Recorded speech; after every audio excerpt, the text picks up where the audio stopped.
Are you ready? I'm ready. I'm not ready. I'm very nervous. Okay. 3, 2, and hello and welcome to another episode of the Fun Shoot Podcast with me, Jong, where I sit down with image makers and light shapers to talk about their process of creativity, especially in this weird world.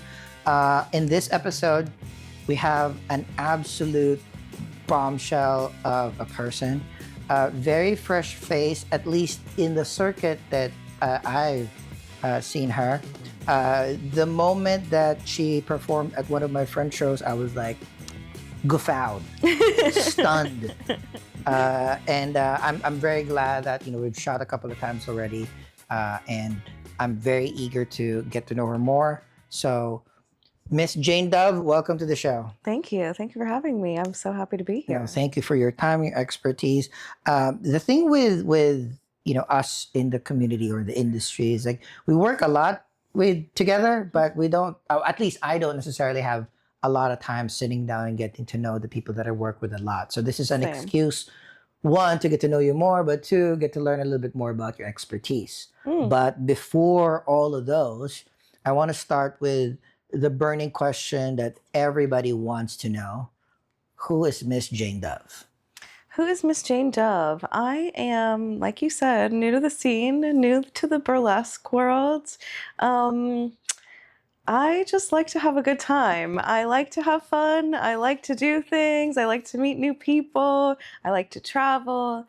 I like to swim and just really, enjoy life and dance around. And that's why I found myself in the burlesque world. I've always been obsessed with many different art forms, but here I am now obsessed with burlesque. No, delightful. That's awesome to hear. And then that's usually the case. Like very few people target the art form that they kind of are pursuing. So it's just along their path, they found something that they like and they start to get obsessed and work with it. But if, for example, I've been lucky enough to have seen you a couple of times, but for somebody that might not have seen you yet and is very, very interested in seeing you perform, what is the Jane Dove aesthetic? What is the Jane Dove burlesque brand? Burlesque brand, I would say very much based off who I am as a person. Again, I like to have fun. I like to be a little silly, a little sexy. I'm very flirtatious. I'm very much a tease. So perfect for the art. Perfect for the art form. Exactly. Yeah, exactly. And that one thing that I also love asking people is, of course, Jane Dove is not your government name. What is the etymology of that? How did you pick Jane Dove as a moniker for your burlesque career? I needed to pick a new name. Somebody said Jane because she said I reminded her of Natalie Portman in I've never in Closer. Wow. Exactly. So Jane really stuck with me for a really long time. It's a name very close to my heart. So I was like, Jane it is. And Jane Dove came from Jane Doe. I was gonna say, so basically Jane Doe add another letter. Jane Doe add another letter, and I'm obsessed with birds. So Dove is just an easy target for me. Well, at least it kind of worked all in all as your aesthetic. Exactly. How long has it been since you started burlesque? I think my first show was last April, so 2024. And I think I had seen a show a few months before that, and I was like, fuck it, this is what I want to do. I love to dance. I love to costume. I want to do it. So yeah, last April, I was like, let me get to an open stage. That's amazing. And that's the thing with burlesque and a lot of different performance art forms. It's just like, some people will train for years and years and years for it. Some people are just it. And, obviously, at least the one show that I've seen you at, the nudie show, Beauty Bar, now second Tuesdays of the month. The That best was show. the best show. I was like, well, I'm biased. It's like my buddy who runs it. So, but yeah, like when, that was one of the few times that I regretted not documenting the show because I Mm. typically film most of the nudie shows. And then when you perform, it's like, sorry. You're like, I'm just gonna chill this one day. You know what? I did get a good video from that day, so not from you, but next time. We'll be seeing you a lot from around the circuit as well. Another topic that we like talking about in this particular show is uh, New York is as much of a character, or the place New York is as much of a character in our lives as our other people and other friends. Mm-hmm. Um, us talking off pod, I just now realized that you are not from here. Mm. What brought you to the big city? My best friend was going to NYU, so I decided, you know what? New York looks good. We grew up in Southern California, in the suburbs. I wanted some change. I wanted a big change, so New York was calling. I didn't grow up wanting to move here, but I was like, the second I decided, I was like, this feels right. And I've been here almost 9 years, and it was perfect. Here That's I good. am. I mean, it is a destination. It's glad. We're glad that you were able to like park here for the longest time. So do you consider New York home now, or still Southern California as a place to go back home No. I mean, I love to vacation in Southern California, but it never felt quite to? right. Amazing. So New York is definitely my home. Amazing. Yeah. All right. And another thing about New York is it's not the easiest place to live. Mm. It is fairly difficult to, not just make ends meet, but like thrive and survive and have fun in this particular city. Yep. So I know you from the burlesque and the nightlight scene, but what are the multiple things that you do Mm. in order to do the things that you really want to do? Isn't that so funny? We all have a million jobs. We're one of the guests here, I'm gonna steal her description of it. It's like we are the multi-hyphenate generation. Yeah. I do ad tech / photos / videos / YouTube / podcasts. Yeah. All the things. / male gigolo / none. So what are the multiple / things? gym hottie now. Give me 3 months. 3 months, I'm gonna be a gym bro. But right now, I just want to put my socks on without grunting. On your end, what are the multiple kind of like streams of revenue to keep you thriving in this particular city? Yeah, so I am a executive assistant at a big tech company. That is my main source of income. I also sell a bunch of records. I have Pause. I have a very large record collection. God, I was just saying, like you have an album? No. Sell records. Sell like other people. Okay, I was like, physical give me one now. I vinyl. want to listen. Okay. Vinyl. So you sell vinyl, great. I have a very, very measly collection there. Awesome. I sell vinyl, I sell my art, I do burlesque, I do go-go, I strip occasionally. I do lots of stuff, man. I do. That's already 5 off the top of your head, and I'm assuming if there are like mini gigs here and there, like you're pop into that as well. Absolutely. It's a tough place to work, right? It's a tough place to live. This world is a tough place to live. Not gonna lie, true. Like you gotta have multiple streams of income in this city for sure. And in terms of like those multiple things, in your experience, how has it been juggling all of those personas and careers? Like, does one elevate another, or is one, you have to kind of separate the day job and the night job? It's very different for very different people. It's definitely a balance. I'm definitely some different people throughout my days, throughout my week. So maintaining like severe professionalism in my day job, and but I'm also not very like shy about who I am. So being honest that when I leave work, I'm not the same person that I am when I'm in the office, when I'm scheduling meetings, when I'm scheduling travel. So I'm like multiple different people there. And then even like different art forms. It's like if I'm selling records, I'm just kind of vibing out, smoking and chilling. If I'm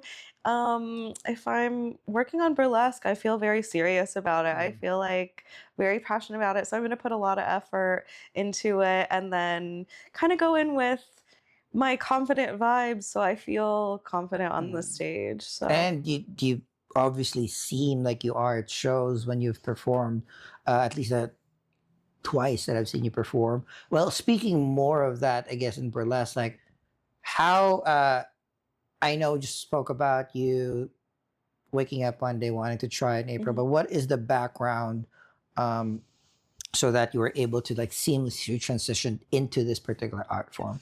Yeah, so I have always danced. I did dance growing up, both ballet and like competition dance. Ooh, So what is a like competition cheer? dance, it's like the dance form of cheer. So it's a little more loose than like your regular cheer motions, but you're going to the same competition as the cheerleaders.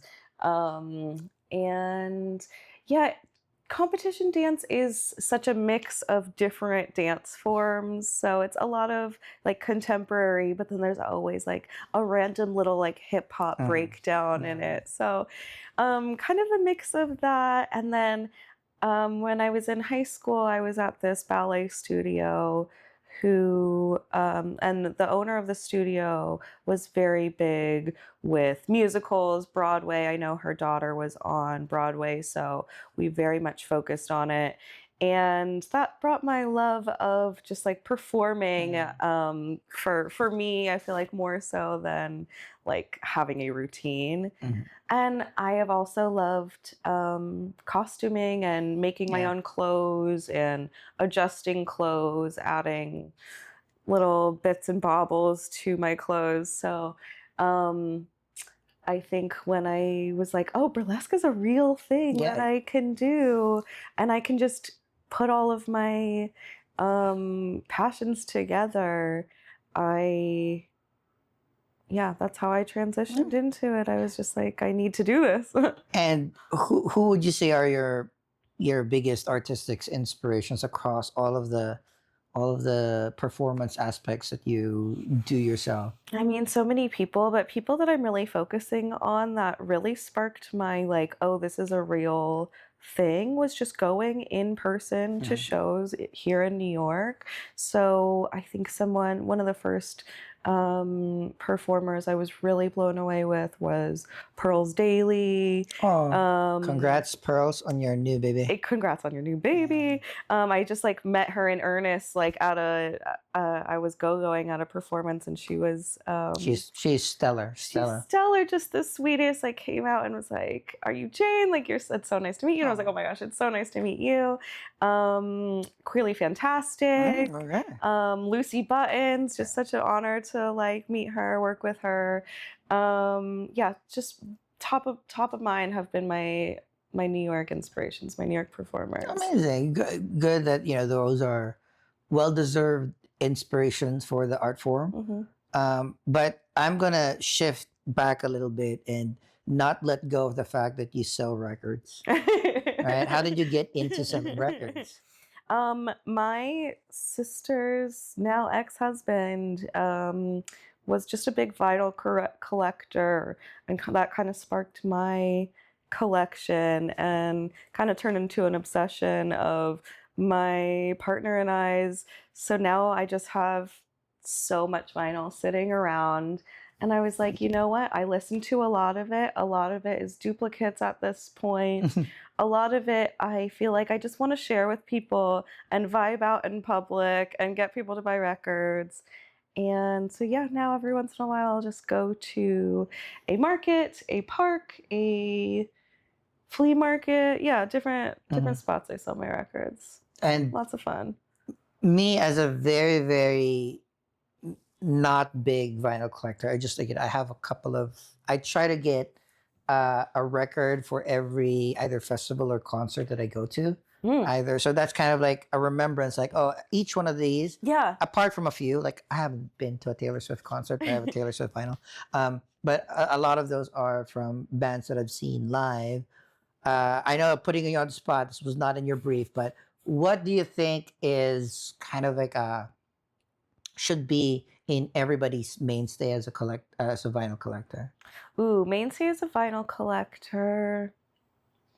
I think go back to your classics. Mm. Listen to, like, pick out dollar records. Here in New York, you can find dollar record Mhm. bins at different record shops. Pick out something that is maybe out of your comfort zone. If you don't usually listen to classical, go with classical. Jazz, go with jazz.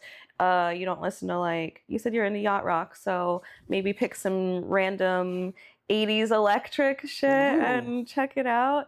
I love discovering new things, but something that I love and always pick up is I love Dionne Warwick, so I'll pick up anything Dionne Of Warwick. course, Queen. Queen, right? Uh-huh. Dionne Warwick is my goddess. And Paul McCartney I love Okay, as well. all right. That I don't have I have a Beatles something, but I need a Paul McCartney. Yeah, like a record to- Wings album or a Paul McCartney proper. There you Like, go. it's like, What is your most prized vinyl then? Like, what is the one vinyl, either in sentimental or real value, that this is just going to be? ooh, I have David Rose's The Stripper. That is very perfect, and I put on all the time. Other than that, ooh, I have a Louise Bonfa record that I play all the time. Okay, that I need to get into a little bit more. I'm again. I've been doing, when I first moved to New York, I first discovered folk. Mm-hmm. So, but modern folk like the Decemberists Yeah. and Black Prairie. So that I was really, really concentrated on those and a lot of singer songwriter stuff. And it went heavy on yacht rock. And then the occasional funny album, like, I got a Taylor Swift album. I got, Kanye's Yeah. 808 and yeah. Heartbreak. So Mhm. there is no rhyme or reason. I didn't even organize it in a way, but now I know who to kind of ask advice on vinyl records. Are you also an audiophile? Do you spend resources in making tubes and amps and $1,000 headphones, or just like a record player is a record player? Yeah, a record player is a record player.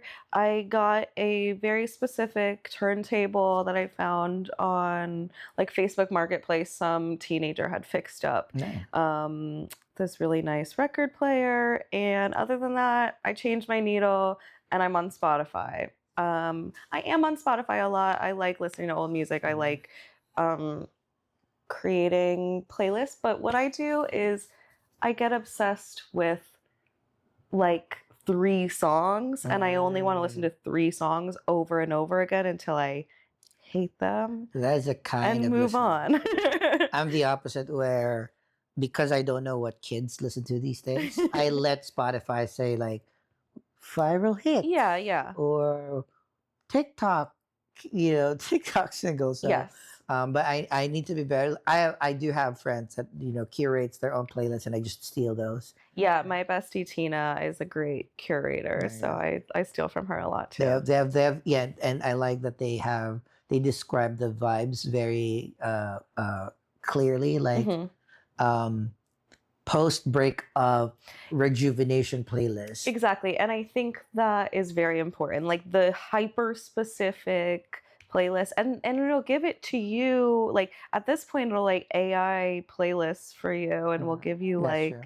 very specific That is ones. true. You're like, oh, Yeah. this is you. And I'm like, that's a little too much. I'm still listening to our Eclipse playlist. I did not realize how many songs that have Eclipse on it, or about Eclipse, Mhm. or has Eclipse in the title. So during the solar eclipse over the summer, Mhm. somebody made like literally a 2.5 hour playlist of all Eclipse songs. Damn. Like, all right, that's cool, but that's super amazing that you have multiple sirens on our end.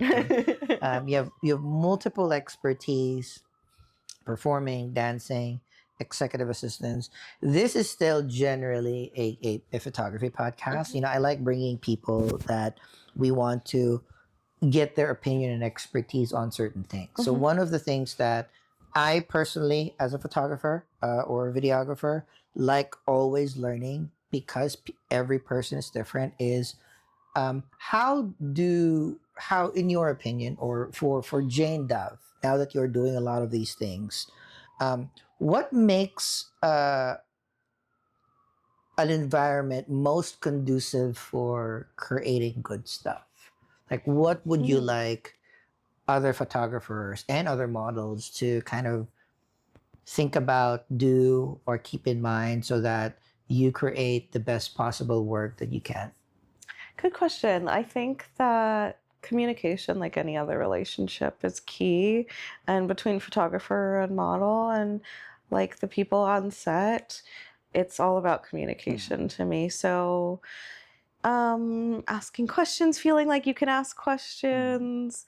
I feel like that's my key to comfortability. Something that I hope that photographers in the future know. I I think like just realizing like, hey, everyone's kind of nervous. Everyone's a little nervous. Everyone, I feel like even at the top of your game, you're gonna have your personal life going on 100%. in your head. So everyone's kind of coming to the table with a different day. So keeping things comfortable. And in more specific examples, I'll start with the negative first. What's kind of like your worst photo, video, gig experience that you're most comfortable sharing? You know what? It's like I'm so new to this, but I'm thinking about like I used to hate getting my picture taken because my mom was Interesting. like wanting a specific look, just not making you comfortable, like wanting a very specific thing out of you. And I used to really not want to take a picture. And the only time I was ever really comfortable was really like by myself or with my best friend. We would go out and be like, let's do photo shoots, classic, like go out to the park and take a photo shoot. But yeah, I mean, I've only really shot with you and my best friend, so I don't have too many bad experiences. You make me comfortable, honey. Right. I'm glad. I'm glad. Well, because that's the thing too. It's like, and every person is different. I try to be as consistent as I can. To me, I'm not going to be super director because one, I don't have that much direction to give, or I can't be just like do whatever you want because I do have some shots. So I kind of try to be in between. But some people love the countdown, and on the shoots we do like 8 poses of 8. Some people love it.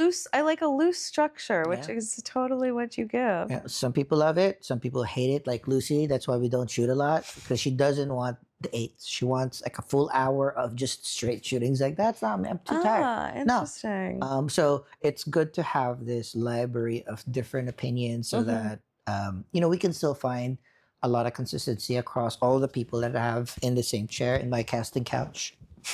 Right?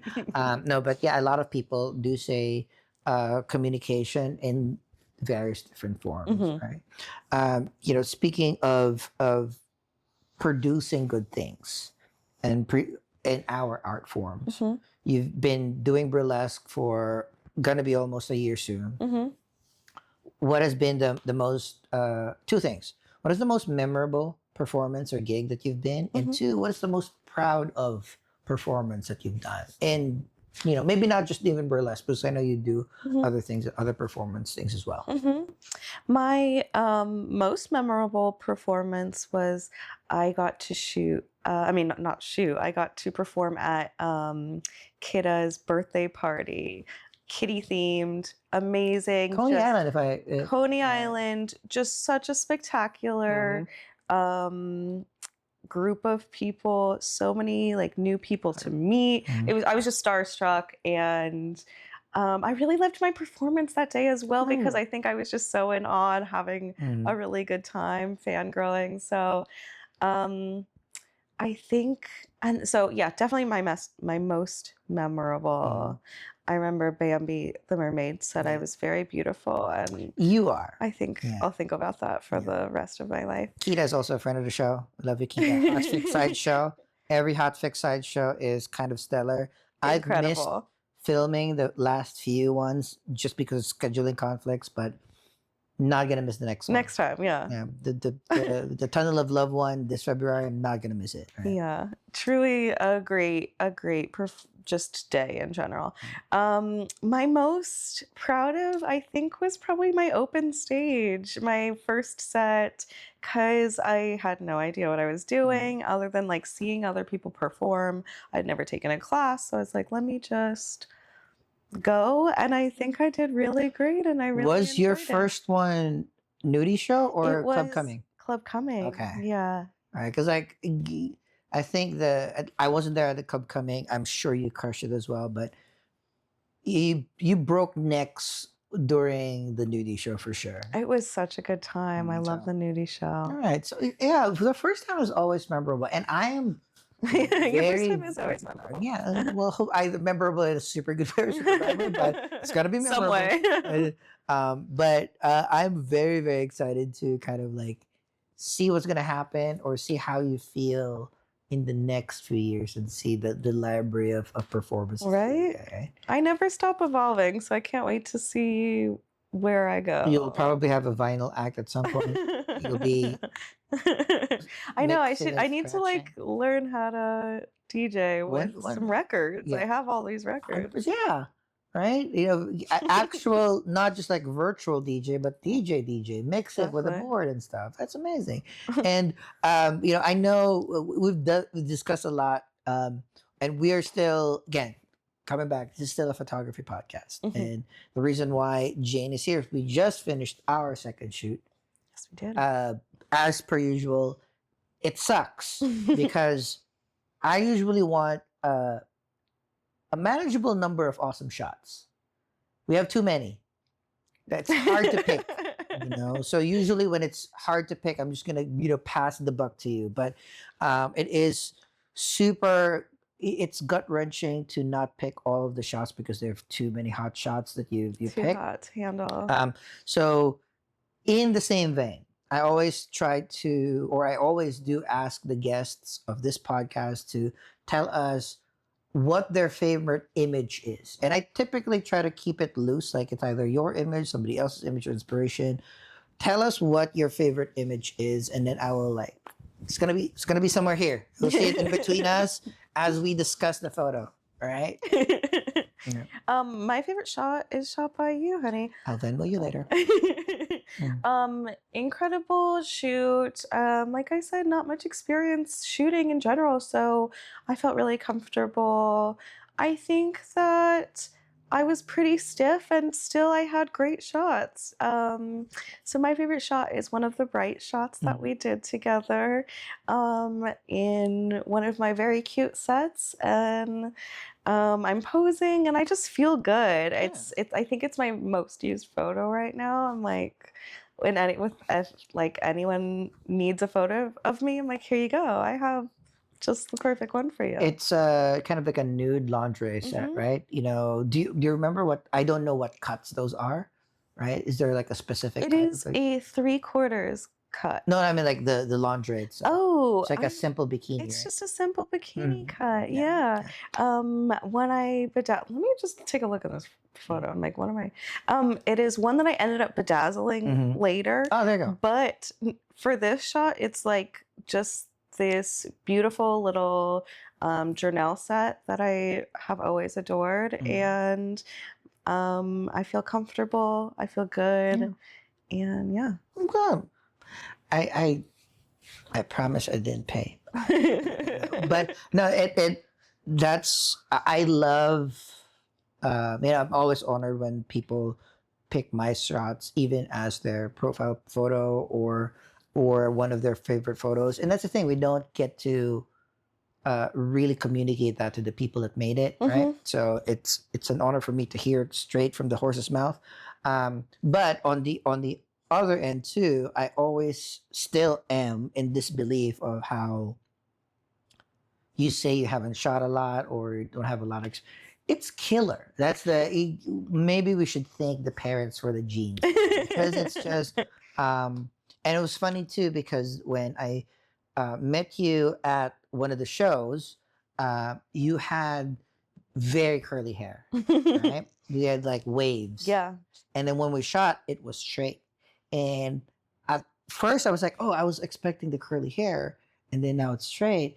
And then realized, like, shit, I have I have a different perspective. Yeah. Plus, I also distinctly remember when you came in, and one of the sets that we did in that particular shoot, the warm-up set, the snapshot set, you had my ex-girlfriend's jersey on, right? You had my Sabrina Ionescu jersey. So I've been a season ticket holder of the Liberty for a while now. Love Liberty, love Romanians. I'm Romanian. Shouts out. I didn't know she was Romanian. Ionescu. The scoo, you can always tell. I thought, when we were together, she was going to be Filipino, so I didn't realize it. But yeah, so Sabrina Ionescu is one of my. I was going to bust out the same jersey too, but I think we're pumping the shots real quick. But that's pretty awesome, and I really like it. So yeah, comfort plays a big role in the I guess the pick in terms of photo that you. Yeah, and interesting that you say like curly versus straight hair. I go through phases of like, oh, all I want to do is curly hair. Oh, all I want to do is straight hair. So I think you just caught me at two different, and those are interchangeable. It's month to month. So, and I have a lot of hair, so I play with it a lot. Perfect. I mean, and we'll the hope is to document all of the versions of hair. Because if I remember, you had red hair at the nudie show too, or was that? No, I think just my I've only dyed it once. It's this. I have highlights now. Other than that, I think I have like a reddish twinge to my hair, but and the light there dark brown. Yeah, but that was just like killer, voluminous, long hair too. Usually, I think I have the longest. Usually, I have the longest hair. I know we have to compare, but you just got a cut. I just got a cut. They cut that. 6 inches off my hair, so you beat me now. But I need to, I needed to cut my hair because it doesn't fit in my hat. And that's needed for winter. You need it to fit in your hat. If I need to pretend to play sports and whatnot, so I need to kind of like have it camped a little bit. But this is amazing, and I kind of like hated that. I like the conversations brief, and we'll love to have you back next time. We'll shoot some more, I'm sure. Curly hair. But before we leave, on your camera, tell people where people can find you. Yes, you can find me on my socials at Jane Dove Burlesque. You can find me on my website, janedoveburlesque.com. You can find me, email me. Here in the cast. Here. Find her here. Here it is. My socials. Everything's at Jane Dove Burlesque, janedoveburlesque.com, and then janedoveburlesque@gmail.com. Amazing. You guys really need to catch Jane at some point. And both because the shows are going to be dope, but also she's super stellar. Don't hoard, don't stampede on her. Hard to catch a bird, but you might get a glimpse. We have a queue forming. Take a number, right? But Jane, thank you very much for your time, sharing us your experience, sharing us who you are. I've learned a little bit more about you, and I can't wait to learn even more. So thank you very much. For all of the listeners, again, this is the Fun Shoot Podcast. It is my monthly podcast, and we are working to make it even more often than once a month. Maybe we'll do it twice a month. Maybe we'll do it weekly. Just stay tuned. But you can find this on my channel, youtube.com/Eljong, ELJONG. All of the stuff is there. And the good part about that channel is you don't only see the Fun Shoot Podcast, which is also available in any podcasting app that you prefer, but you can also see the behind the scenes of the shoots that I've done, one of which was Jane's, pretty stellar, super sexy. You can also see weekly live art performances, be it burlesque, drag, or sideshow. I have it on the channel as well. So every week you'll get camera gear reviews, a live art performance, a behind the scenes of a photo shoot, or the Fun Shoot podcast. So hopefully there's one of those things that interests you and kind of helps you out in your creative journey. So again, thank you very much for watching. Thank you for having me. You were the best.